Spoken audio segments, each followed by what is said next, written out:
Hugh, when you came in this morning, I was talking to you actually. It's been, I'm sure a lot of people would have read, a very difficult week for people in your stable and the Irish Daily Mail and Mail on Sunday. Yeah, it's a strange week.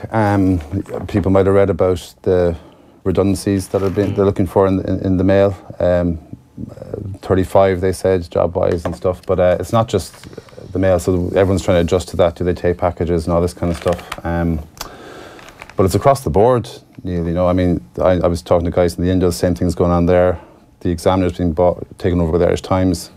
They're scaling back. So, you know, it's not like, I mean, there's no point, I sent you outside, you know, journalists coming on and bemoaning the growth of the internet. You know, people don't want to listen to that. We've known this is going to happen for years. It's just what concerns me. And even looking at the papers today now, you know, they're so strong, so much time, effort, quality gone into it. What comes after, you know, because you're going to lose good journalists for whom it's a trade, you know, like you learn it from the ground up. You start out, you're sent to, you know, I remember doing like schools, games, you work your way up gradually, and you grow as you go, and there's codes of practice and stuff. And if these guys go, what comes after?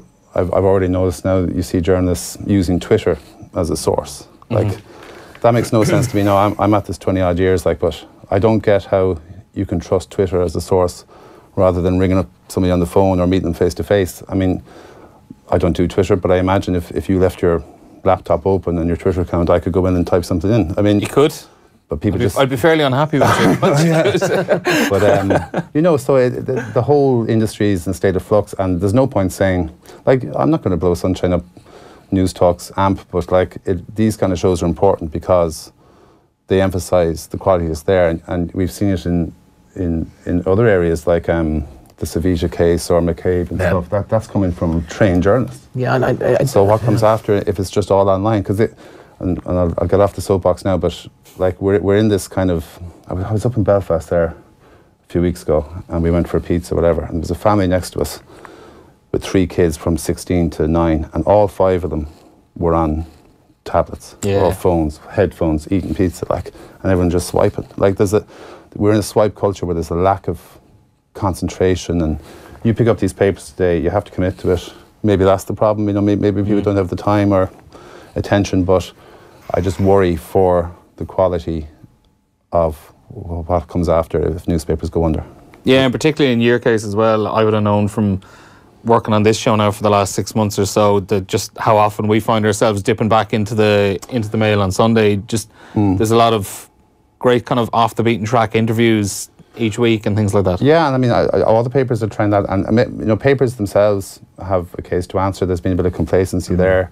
We still go along, you know, there's too much time given to the sponsors' gigs and stuff. I mean, the market has changed. I think, you know, it's not newspapers anymore. You can't keep up to speed. I mean, it just changes. Like, so more opinion, more analysis, more colour, more exclusive interviews. And the days of scoops are gone now, because you could break a story, I don't know, Conor Murray going to Saracens, and it's on the back page, and the website. You're not breaking that now, are you? No. The website. Just clear that up. Illustration. No, I just took that as a random example. But that type of story would be a big scoop back in the day. Nowadays, the websites swoop in and it's everywhere, so there's no need to buy the paper to read about it, you know. I think I look, and I think there's a whole kind of myriad of factors that have led us to this situation. One is the double whammy of an economic recession with a whole change in how media is consumed in this country 10, 12 years ago. And right at the same time. Exactly the same time. And I think, you know, what we're looking specifically at is people are getting information from so many different sources, and I think print has been the one that has been squeezed, and it's a shame because there hasn't been huge innovation in print in about 10 years. The papers look-ish the same as what they did 10 years ago, and I think resources have been pulled out, and there's been media owners in this country who haven't put an emphasis on talent and journalism, and what's happened is the quality of the product has then suffered at times too. So, you know, what we found in our industry, which is communications and media, which is a kind of a first cousin, is that we're getting a huge quality of entry-level graduates because, and I know this from talking to editors and newspapers, there's a generation that's been lost in print journalism. There's very few really talented 25, 26, 27-year-old print journalists, because why would you go into print journalism at the moment where it's at this particular juncture? And you look and see, well, where are the opportunities going to go? And I suppose in a time like this where there's so much change, There's things like podcasting and long form content. There's the obviously digital media consumption, but myself and you were talking about it earlier around big organisations, big banks, sports organisations are actually becoming publishers themselves, and they're skipping the middleman, which was always the media, to get to their end source. Now that provides opportunities for quality content, but what it doesn't do is it doesn't provide a filter for PR, and I'm coming from that stable. So having really forensic, talented, opinion forming print journalists is something that we've benefited from in this country for 3-4 decades and more. And how is that gap going to be filled in a world of media consumption via Facebook, Twitter? I don't know. I think things like this are important because you can have a conversation. Well, it's an excellent point, because I know the IRFU are unashamedly saying they want to promote their channels. So they won't come out and say publicly that that traditional media is down the pecking order, but that's what they want to push everything on. Facebook, Twitter, all this kind of stuff, and speak directly to the fans. And that's grand. You get your clips of players at training and all that kind of stuff. But as Mick says, there's no. It's okay. It's very hard to criticise the likes of Joe Schmidt now. He's been so successful, but you need to have the capacity to read criticism as well. And that could vanish too. But the other thing about the whole decline, and as I say, I don't want to dwell on that, on the obvious, but there's a financial aspect to it. We're asking people to pay, what is it, $360 for, and they're kind of go, well, I can get stuff. I'll just read what's free. Yeah. And papers, I think, naively thought they could transfer it online and do paywalls. And we all know, you hit a paywall, you go elsewhere. People only like putting their credit card into the internet if they're booking a flight, or So that adjustment has been tough, and the only way to do it is, unfortunately, as the papers decline and they move online, the advertisers follow online, but it won't be to the same level. Newspapers have been very slow to evolve, and then we went for the model of pushing the newspaper content online and giving away for free, which is absolutely crazy when you think about it. And you think of the business model of the newspapers, and it's on print. You got to cut down trees to make. You got to put these things into a print machine. You put them in a car and you put them out to shops all over the country.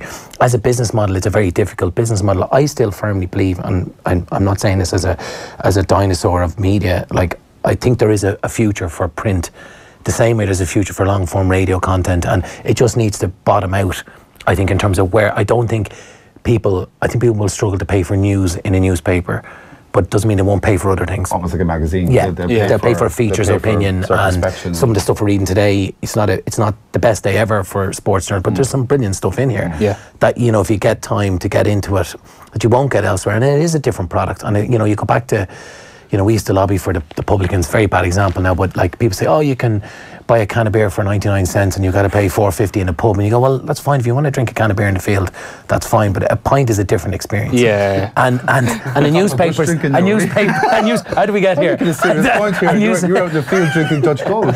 My point is that it's a different experience, a newspaper, than flicking on the bus on your phone, and it needs to be sold as such. But I think the papers need to evolve as well, and they haven't done because they haven't had investment to do so. Everyone's, it's nervy. It's interesting you say about radio, actually, because radio hasn't changed essentially since the days of John McCormack on the wireless. Like, people can still do stuff and switch on the radio. So radio's kind of survived. Do you find that, or in bits and pieces? Like, they're like, we look at what we're doing at Off the Ball, and we've put so much emphasis in the last year about we've put this studio together so that we're not just going out on a Sunday afternoon on a radio station. We're going out across YouTube, we're going out across Facebook. People on Twitter can see us through the Periscope link. We'll be cutting clips up of this to use throughout the week. On you've Off the Ball AM tomorrow morning, which will be. Do people watch it, Neil, or like? Because I'd always listen to news. I think so, anyway. No, I don't mean like has it appeal. I mean, we hope so. I would still be of the throw on news talk while I'm tidying up or whatever. Yeah. Like, I'd have it in the background. But are people actually tuning into the video side of things? Yeah, like, and I mean, I think the lads would have kind of strategically planned to have it that kind of 7:45 on weekday mornings, so someone getting the bus to work can flick it on. Even if you don't want to watch the video itself, you can just listen to the audio feed on offtheball.com. So there's, like, even from a radio point of view, when I would have started in radio about 4 years ago, things have changed dramatically, and you're just kind of going with it, But even with on demand and podcasting and whatnot, 90% of audio is live, which I think is fascinating. So people still want to listen. Podcasting is growing, and it will grow. That on demand, listen when you want to listen. But I think, you know, especially with the apps and that whole multimedia function that the likes of News Talk and others have, I think it's really interesting that you know, 9 out of 10 people are listening to stuff, as you see them, are listening probably live to radio. Yeah. It just feels like you're up to speed if you have the radio on the background, particularly with all the stuff that's going on with Brexit and stuff.